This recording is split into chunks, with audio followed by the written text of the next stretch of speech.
Go from there to, I guess, happier trails. The Seahawks, not all doom and gloom, but they're not riding high like the Mariners. So obviously that's the big talk of the town right now. I was on the day with Trey earlier today with Deontay Damper to talk about it, what was going on this past week with Toronto. But because, we had this little quick turnaround for the wild card, we had to look at the final home series of the regular season against the Tigers. So we looked towards that.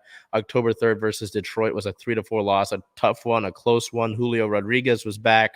He had a nice game back as our player of the game with 3 hits, 1 run, and 1 RBI.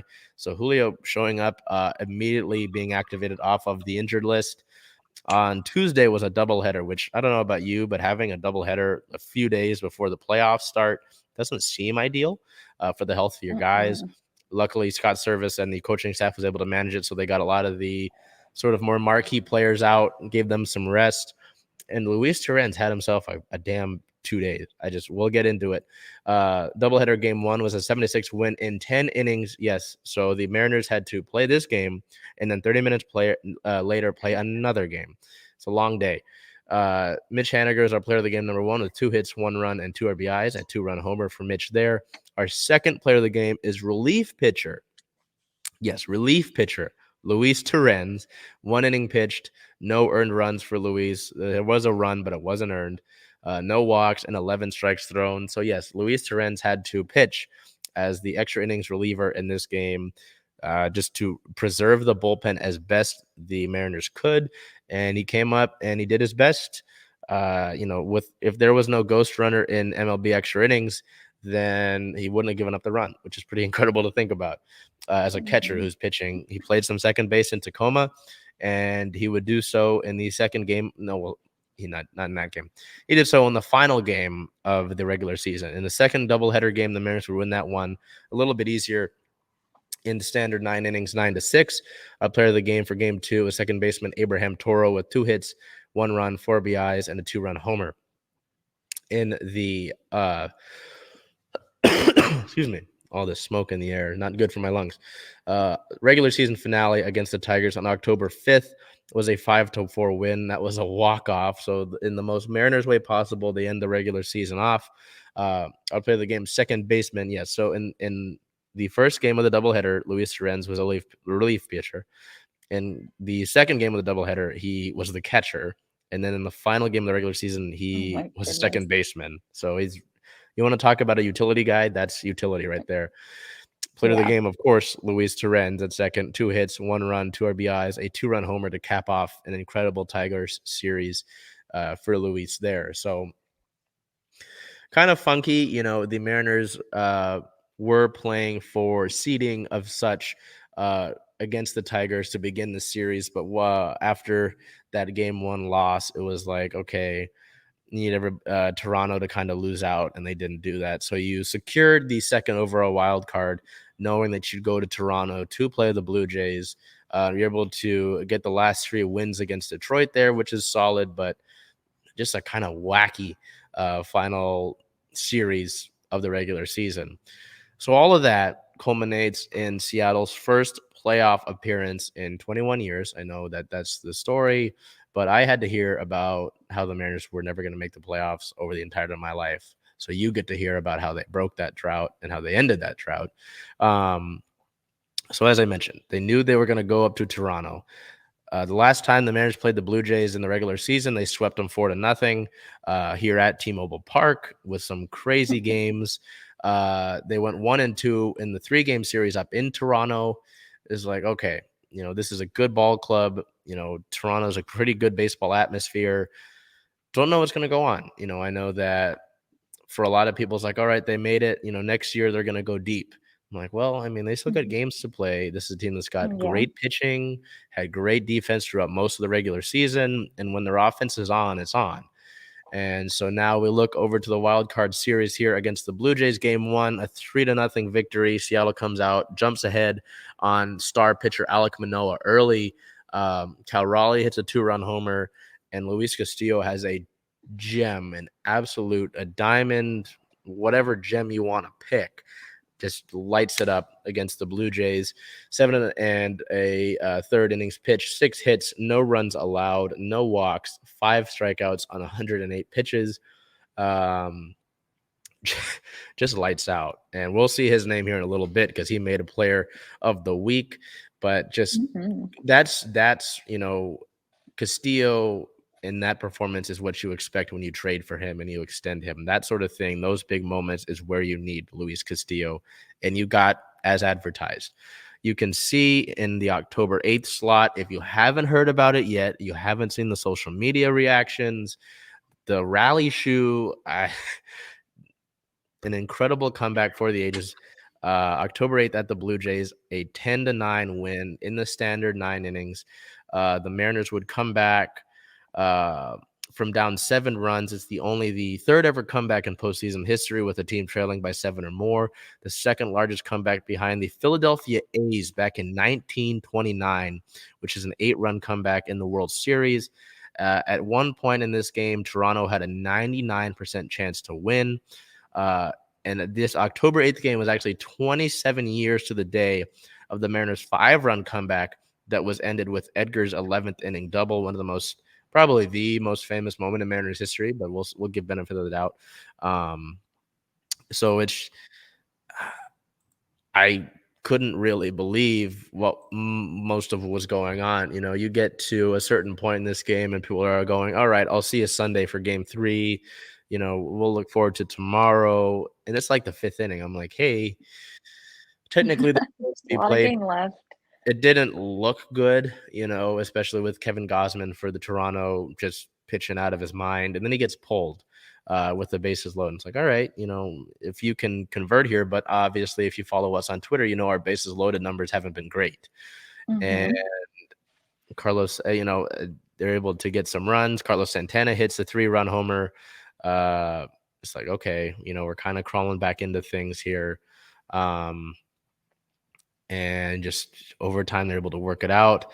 A JP Crawford bases loaded, clearing double brings you to a tie, and you're like, wow, what just happened?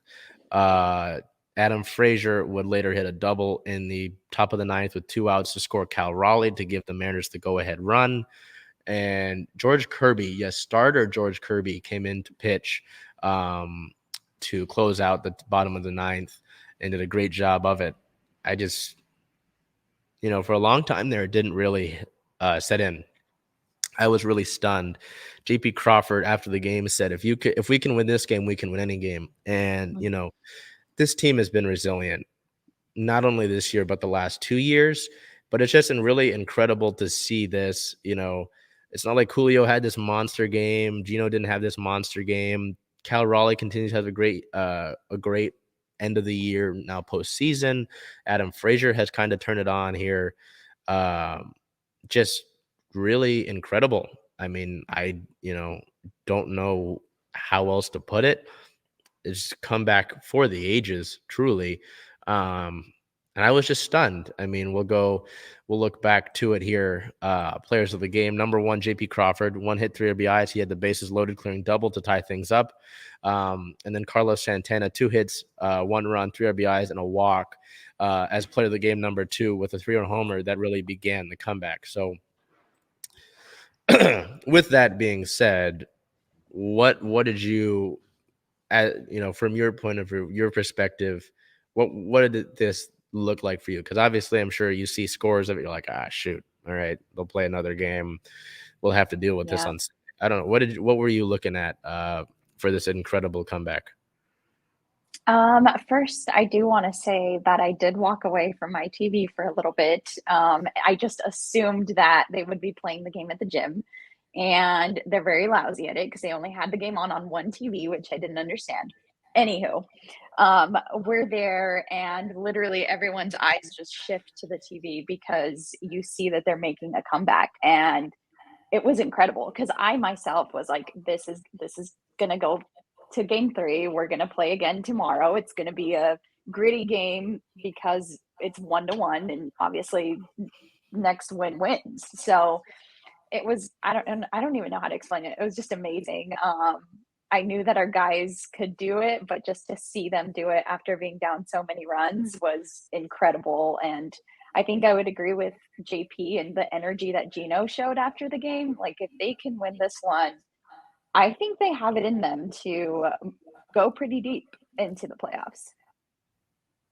Yeah, I mean, this one, I think we talked about this. I know I, thought about it a lot. I don't know if we brought it up, but in looking at the American League playoff pool, I was only really like shiver me timbers kind of thing Concerned. about Houston. I really was because, I know you went, I think 7-12 against them this year, which isn't bad, but for the longest time, Houston's been big brother. They've been the big bully. They've been the big bad. They've got, Mhm. they're the reason you haven't necessarily won the division for a good amount of time, or one of them since they joined the AL West, that is. So, I was just like, okay, shoot. But with this resiliency, with the pitching that you've got in Castillo, Logan Gilbert hasn't pitched yet. Robbie Ray had a down game, and that was really, really frustrating considering he was pitching against his former team. You need him in a big moment. He has been a Yeah. guy that's been stepping up in the leadership department from Scott Service and things he said pregame. But I mean, outside of that, George Kirby came in relief. A 24-year-old came in to close out a playoff game.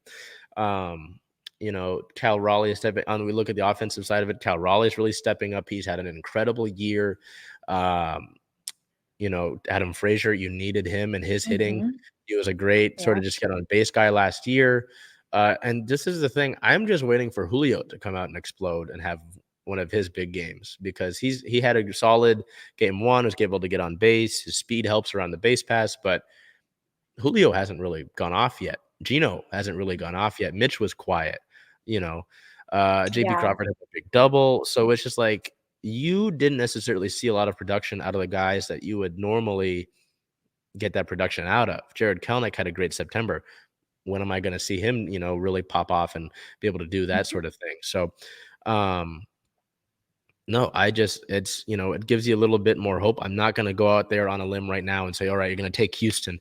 I think if you're going to stand a chance in this 5-game series, you need to take one in Houston. You have to. I mean, I don't think you can just lose games 1 and 2, go back to Seattle and rely on this miraculous sort of comeback. I know that's miraculous comeback route we just talked about. I think you need to steal one of these, just like in any basketball series and any series in Any playoff series, sports. yeah. You got to steal a game on the road. You have to. And you play Justin Verlander tomorrow, and he's one of the greatest pitchers of all time, let alone having one of the better track records against the Mariners the last few years. So this is, I think game one's going to be really tough. I don't think Seattle's announced who they're going to have on the mound yet. I wouldn't doubt it's Logan Gilbert so that Luis Castillo can get Yeah. proper rest and start game 2. Logan Gilbert, though, has had a good 2022 against Houston. So I wouldn't feel so bad about his chances. I think, like I talked about on the day with Trey earlier today, was that your pitching is going to be great. You're banking on that. If it's not, then your defense will be your defense. They've been one of the best in all of baseball this year. Your big X factor is your offense and who's going to step up. So if you got to be able to find a way to hit Verlander. So that's the biggest thing. That's on the coaching staff. That's on these guys to look at film and to figure out what's going on. Just getting on base. Obviously, you can't swing for the fences. I know that temperatures in Houston will be good, so the ball will travel better. But you got to be able to find out how to hit Verlander. That's just your big. If there's ever something like you really don't want to do, but you have to do it because it'll help you grow. If you can hit Justin Verlander, you can hit anybody in these playoffs. I'll tell you that right now. If the Mariners can find a way to beat Justin Verlander tomorrow, I feel like you can go all the way and win the whole thing because Justin Verlander is just as good as any of these other pitchers in the playoffs. So that's my preview on Houston. Saturday is the first home playoff game in this city in over 20 years, and basically my existence as a human being. Things will be crazy. You and I were talking about ticket prices before, how T-Mobile Hmm. Park is sold out, but tickets are going for $40 down in Houston. So if you live near Houston, you're a Mariners fan somehow, Crazy. please go and support as best you can. But yeah, pretty crazy. So that's my outlook on Houston. Win one of these two games. If you can beat Verlander, you can beat anybody. And that's you're going to need some of the guys who have been quiet to step up. Carlos Santana had a solid series, so I can't really get on him. But there are guys who need to step up. So we'll keep an eye on that. But we will now shift over to players of the week. I talked about Cal. He has the best batting average and some of the best offensive stats on the team. 8 plate appearances over the 2 games in Toronto. 4 hits, 4 runs, a double, a homer, 3 RBIs, 8 total bases, 1 walk, a 500 batting average on the nose, a 5.56 on base percentage, a 1.0 clean slugging to create a 1.556 OPS. Kyle, I talked about it as the rest of the season got toward an end. His growth has been great since his last return from Tacoma, let alone what he's doing now. So you're going to need to give him some help. We can't rely on Big Yeah, Dumper to just carry this offense. Um, so, but I mean, last week, I believe he was your star of the week. And I this think week, so. play of the week. So Cal's name has been talked about pretty heavily. You went with Luis, which makes total sense. He was completely lights out. We look at here just the stats over that game 1 start in Toronto. What are your thoughts on that performance and what he was really able to bring? Well, during the game, I heard a lot of chatter about how we might have given up too much for him, or how that was actually a statement when we signed his extension. And honestly, I don't think that there's any reason for that to even be noise in the background. Like, he did great. He started us off perfectly. Like, we couldn't have asked for anything better as far as the pitching goes. And I think that he was a big portion of that first win. And it was a collected effort in that game 2 against the Blue Jays. But I mean, a good win, good resiliency, but that's not how you want to win. I mean, I would prefer a lot more dominant of a win rather than giving up those 9 scoring runs and then just slightly edging them in that game. But I just think that Luis Castillo had a great game, and it was a great start of a momentum for going into the postseason. So La Piedra did fantastic, and I couldn't think of anybody better. So, yeah. Yeah, I mean, it makes sense. And to go on that thing about the giving up too much, I know that was talked about once the trade went through with the deadline. But at the end of the day, Noelvi Marte would have been great. A lot of those prospects you gave up would have been great down the years. But Hmm. at some point, you go from a rebuild and then you finally start to hit contention. The Mariners are at Yeah. that impasse, and they've gone past that impasse. And, showing that, hey, we can give up a few of these younger guys to get a proven guy, a guy that we can lean on in the playoffs, lean on in the big moments. That's it. So, was it a good amount? Yeah, it was. But you got a good guy. You locked him up on an extension now. So, it's my worry about him going somewhere. But Yeah. I think, his extension and acquiring him, let alone signing him to an extension, goes for more than just helping your team right now.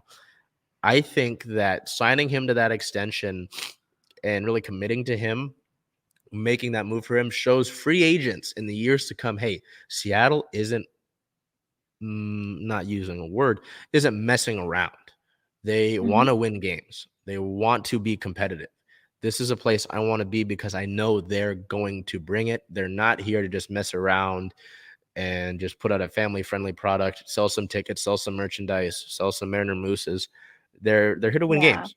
So I think that's, Exactly. there's more layers. There's levels to this.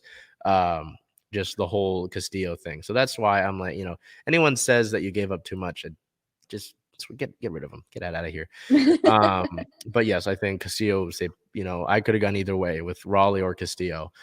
So we look over here to some unfortunate stuff with injury news. On the 5th of October, it was announced by Service that Jesse Winker was placed on the 10-day IL with a cervical disc bulge in his neck. It's been an issue that he'd been dealing with. ultimately decided that he needs that looked at. As a corresponding move, outfielder Taylor Trammell was recalled from the AAA Tacoma roster. And so with that Winker injury news, we now move over to our postseason roster, because with Winker being out on the 10-day, obviously he couldn't make it on the roster against Toronto. So we look at the postseason roster, which was announced on the 7th. We look at pitchers and catchers here. Matt Boyd, Matt Brash, Matt Festa, Diego Castillo, Luis Castillo, Logan Gilbert, George Kirby, Andres Munoz, Penn Murphy, Robbie Ray, Paul Sewald, and Eric Swanson all make the list there. 12 pitchers. So Seattle really loves having their bullpen. And obviously, we talked about how good the pitching's been. I'm sure you want a lot of these guys on your roster. And then the catcher side of it, interesting to see that Seattle went with the 3 catchers to me, with Casale, Cal Raleigh, Luis Torrens. But I feel like with the way that Torrens has been playing recently and how Service has talked about Luis, it just made sense that they have those 3 catchers on the roster and available. We look over to infielders and outfielders here. Oh, wrong one. On the infield side of it, J.P. Crawford, Ty France, Carlos Santana, Eugenio Suarez, and Abraham Toro. So you see Santana, a guy that can play first and be a DH. Toro kind of can play all over the infield. That sort of versatility that the Mariners always look for. And then the outfield is really interesting to me with Mitch Haniger, Jared Kelenic, Julio Rodriguez, and Taylor Trammell. Obviously, Winker's not on that because of the injury, but you see Jared's probably going to get a lot of that play in left field. We might see Taylor slip in there every other so, but it looks like it's mostly going to be Kelenic in left there in a big moment that the Mariners are going to really need him to step up in. So then we look over here to the infielder/outfielder list. Dylan Moore and Adam Frazier are in that sort of segment, so don't worry, we're not leaving out Adam Frazier. Dylan Moore, another guy that can play in left field when needed, can also play on the infield at second, at short, when the Mariners need to give that, or depending on what happens. And then the taxi squad, depending on injuries, if a roster move needs to be made. Brennan Bernardino, a left-handed pitcher from Tacoma, a guy that was involved in some of the double headers this year for the Mariners. Chris Flexen, a guy that was on the sort of reliever list, but is not viewed as high as a priority as some of the other relievers. Marco Gonzalez pitched the final game of the regular season, so he probably wasn't going to pitch in this series anyway against Toronto. And then Kade Marlow. Kade Marlow is a guy that had recently been called up with the Rainiers as the end of the season approached in AAA, and they liked his versatility. They wanted an outfield bat, and they went with Marlow, which is really interesting to me. I don't know how much playing time he'll see, but I'm really intrigued to see if he's able to get into any of these games. So looking at all of this is a big series against Houston. And just like with the Toronto series, we could see it all play out by the time we see you all next Monday. So it's going to be a big one. It's going to be a big one. Again, anything outside of the wild card series to me is you're playing with house money, because I didn't expect the Mariners to make it too far in this year's playoffs. It was just kind of the goal this year was to end the drought, and then in the off season load up and then be really serious, deep playoff run contenders. With the way you're playing, with the resilience that you've shown, how tight knit of a group this has been, it really seems like you can do some damage here. But an indicator of that will be these 2 road games in Houston. So let's look at the upcoming here for Seattle. Games 1 and 2 are in Houston. October 11th at Houston is a 12:37 p.m. Pacific time start time. That is on TBS. If you don't want to have to deal with all these services and where to watch, I, myself, and a few of my friends will be down at Hatback Bar and Grill in Steelheads Alley right across from T-Mobile Park. There will be no watch parties for games 1 and 2. Unfortunately, they're smack in the middle of the day on a weekday, which makes it kind of tough. Yeah. And really kind of dumb to me that MLB would have games like this in the middle of the day. I don't understand it. But anyway, game 2 is October 13th at Houston with a 12:37 p.m. Pacific time start, similar to game 1. And then game 3 is October 15th versus Houston here in Seattle at T-Mobile Park. We don't know the time quite yet. Expected to be a 1 p.m. start. Tickets, like Bel and I have talked about, are already sold out. Just ridiculous. So those 3 games are guaranteed. If for some reason, some team doesn't sweep those first 3 games. Game 4 is October 16th in Seattle, with time to be determined. And then a game 5, if necessary, would be back in Houston, I believe, on the 18th. I'm not 100% sure on that, but you'd like Seattle to be able to take care of things and hopefully somehow clinch an ALCS berth at home. So like I talked about it, if you're able to take one of those 2 games in Houston, I think you're good to go. So that's just my personal opinion, but it's a big deal. This is huge. I don't know how ready I am for this. So Yeah. As the season was ending and as we were in the press box, I did notice that some people were posting photos of they would buy seats in commemoration for family members that weren't there to see the drought end or weren't there to see the Mariners in the playoffs. So, I mean, that just itself gives you a picture as to how long people have been waiting for this. And it's just, like you said, it's just something special. So